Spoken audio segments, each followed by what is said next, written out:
Arek Alter, voilà, je suis écrivain, conteur. Hassan Chalgoumi, né en Tunisie, voilà, imam, théologien. Je me bats pour la paix, pour un peu plus de fraternité. Je suis né dans les ghettos de Varsovie et je suis là à Paris aujourd'hui. Un homme de paix, j'essaie d'établir un pont de dialogue entre ma communauté et les musulmans en général et les non-musulmans, dialogue interreligieux juif chrétien, et aussi un humaniste. Il était le premier imam qui a partagé avec moi ses combats, ses convictions. C'est un ami. Alors, un ami représente toujours toute l'humanité. Moi, je ne dis pas un ami, c'est un frère. Il a le sens de la fraternité, un vrai sens. C'est un homme engagé, c'est un homme qui n'a pas peur. La principale chose pour lui, c'est l'humanité, le respect des autres. Comment les gens ils peuvent vivre avec leurs différences. Un homme courageux. S'il y avait autant de personnalités françaises ou européennes ou d'autres dans le monde, ils s'engagent pour l'humanité, sans voir tous leurs méfiances ou leur peur aussi pour leur carrière ou les menaces. Non, il n'a pas peur. Il n'a pas peur. Il peut faire une tournée avec 60 imams dans toute l'Europe contre le terrorisme. Il peut être avec eux. Il peut aller dans une marche avec des jeunes musulmans contre le terrorisme. Il est devant. Je me souviendrai toujours, après la grande manif, 1 million de personnes à Paris, après l'attentat contre l'hebdomadaire Charlie Hebdo, nous sortions, lui et moi, on traversait Paris et les gens sur les trottoirs nous applaudissaient, y compris les policiers, parce qu'ils voyaient dans cette fraternité, dans cette amitié entre un juif de Varsovie, un imam, un musulman né en Tunisie, l'avenir de la France, ce pays de liberté, ce pays qui nous a donné, à lui et à moi, un lieu où on peut manifester, parler, crier, partager, aimer. Ce n'est pas simple. Les hommes et les femmes qui sont battus pour la fraternité, la plupart d'entre eux ont été tués. Gandhi voulait réconcilier les hindous et les musulmans. Martin Luther King, Sadat et Rabin, Jaurès avant eux. Et ce n'est pas simple. Pour moi, de vivre ensemble, ça veut dire, premièrement, il faut croire de vivre en citoyen, la citoyenneté. C'est très important. Citoyen du monde ou citoyen d'un pays comme la France ou ailleurs. Quand on croit à la citoyenneté, ça veut dire l'ensemble de cette société peut vivre avec leurs différences, leur origine, leur couleur de peau, leur histoire. Et il y a trop de gens qui ont l'intérêt dans les désordres, dans utiliser l'animosité d'une communauté contre l'autre, d'une religion contre l'autre. Venir quand deux personnes se battent. Avez-vous essayé de séparer deux personnes qui se battent dans la rue? Le résultat, c'est que tous les deux se mettent à vous battre, vous, parce qu'eux, ils veulent gagner. C'est comme avec les Ukrainiens et les Russes. Nous, on vient et on dit stop, arrêtez, il y a des enfants qui meurent. Les gens trouvent que c'est bien, mais ils n'écoutent pas. Ça, c'est très important pour moi et ça que j'essaie de le donner à mes enfants et aussi à mes fidèles, mes proches, que la citoyenneté, elle est sacrée. Hubb al-watan min al-iman. L'amour de la patrie, c'est une partie de ta foi. Et la deuxième chose aussi, la citoyenneté, ou bien vivre ensemble, c'est on vit avec notre différence. On ne peut pas être unique. Non, Dieu nous a créés différents. Ça, c'est notre force aussi. Alors, il ne faut pas baisser les bras, parce qu'à la longue, nous avons raison. Il n'y a pas d'autres possibilités, d'autres alternatives qui est réconcilier les gens. Nous sommes condamnés à vivre ensemble. On est 7 milliards, demain 8 milliards sur la Terre, après-demain 9 milliards. Nous ne pensons pas tous la même chose. Nous avons des religions différentes, des traditions différentes, des cultures différentes. Et en même temps, لم يكن أخاك في الدين فأخاك في الإنسانية.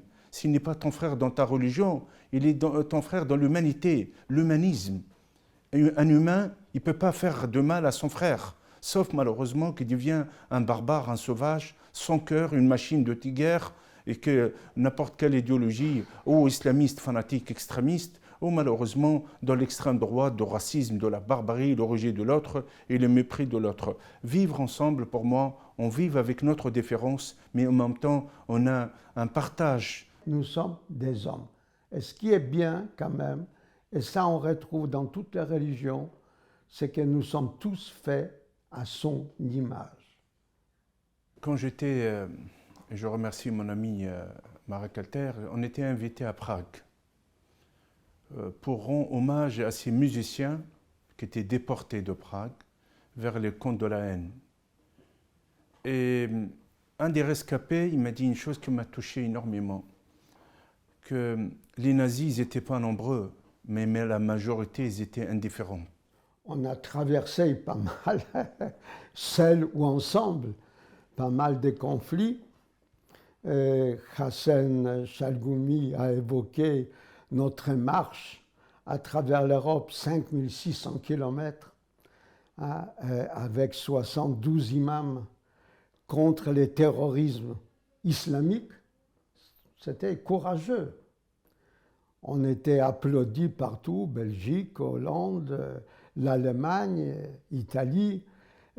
Angela Merkel nous attendait à Berlin. On est rentré le 14 juillet. On nous attendait les coupes présidentielles dans la cour de l'Élysée. Qu'est-ce qu'on peut faire quand on n'a pas un parti politique, on n'a pas un syndicat, on n'a pas un pouvoir réel. On peut faire ce que nos prophètes ont fait avant nous. Il y a des millénaires. Ils sortaient dans la rue et ils criaient. L'abbé Pierre, pour ceux qui s'en souviennent, il a vu des gens mourir de froid dans la rue.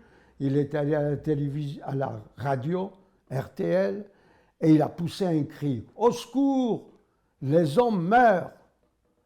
Et la France s'est réveillée. Aujourd'hui, je pense, les islamistes ou les fanatiques qui détournent l'islam avec toutes ces guerres en Irak, en Syrie, avec Daesh, l'État islamique, avec Boko Haram qui déchire l'Afrique, avec l'AQMI, avec l'Al-Qaïda en Afghanistan, au Pakistan, ailleurs, avec ces barbares criminels, des monstres qui tuent, qui détruisent, qui arrachent la vie, qui détournent totalement le message d'Allah, de Dieu et du Coran, qui est un message unique, la paix, l'humanité et le respect de l'autre. Ça, il faut le courage. On a besoin de courage. On a besoin d'une minorité courageuse. 2% qui réveillent les 98%. Jusqu'au jour, on voit vraiment 1 million de musulmans français. Ils sortent à Paris. Ils réclament la citoyenneté. Ils réclament aussi l'humanité, l'amour, la paix, le respect des autres, la sacralité de l'être humain. Notre rôle, c'est de réveiller les gens. Les gens sont entre nous, puisque nous sommes entre nous. Ils sont plutôt généreux. Vous leur parlez des orphelins qui ont perdu leur mère, leur père dans la guerre, qui cherchent un gîte, un peu de soupe. Tout le monde est sensible. Mais il faut les réveiller. La sensibilité, ce n'est rien. On regarde la télévision, et on ferme, et puis on se met à table, et on boit un verre de vin. On a déjà oublié. Il faut des gens pour réveiller l'humanité. Personne ne nous a chargés de cette mission, ni Hassan ni moi. Un jour, Golda Meir m'a dit, hey, Moïse, moi je lui ai dit que Moïse est allé parler au pharaon qui a tué des Juifs. parce que elle m'a reproché d'avoir parlé à Arafat qui tuait les enfants juifs. J'ai dit, Golda, parler à son ami, tout le monde le peut. Il faut apprendre à parler à son ennemi. Alors elle m'a répondu, oui, mais Moïse, c'est Dieu qui lui a dit. Je lui ai dit, Golda, Dieu ne m'a rien dit. C'est un appel de paix. C'est une voix parmi les autres voix, mais malheureusement, les voix de la guerre et le son des armes, il est plus fort que cette voix. On a envie de crier comme l'abbé Pierre. Assez, au secours. Gardons l'espoir. Il faut garder l'espoir. Tant qu'il y a des hommes et des femmes engagés, tant qu'il y a des hommes et des femmes, ils ont le courage de vraiment améliorer l'avenir, de ne pas baisser les bras. Je pense qu'il faut avoir le courage, malgré les prix. Il y a un prix à payer, c'est sûr et certain. Et je pense que nous, les Européens, surtout les Français, je leur rends hommage. Parce que nos débats ne sont pas des débats stériles. Ce sont des débats qui font bouger les lignes au monde entier. Dès qu'il y a un débat à Charlie ou d'autres, le monde entier réagit. Pourquoi il y a certains de nos journalistes ou nos imams, dès qu'ils parlent, ils sont menacés au Pakistan, ils sont menacés en Turquie et ailleurs? Pourquoi? Parce que nos débats, elles dérangent les fanatiques. Elles dérangent les hommes et les femmes qui ont une vision sombre. Dans ce cas-là, on continue à le déranger, on continue à créer des débats, on continue à parler et à avancer. C'est comme ça qu'on peut changer le monde. Il est temps de parler. Il faut remettre sur la table, il faut rendre hommage à ces mots paix, shalom, salam. Dieu ne nous a pas parlé, ne nous a pas dit de les dire. Mais quand nous les disons, je suis persuadé qu'il est plutôt content. S'il existe, il est plutôt content.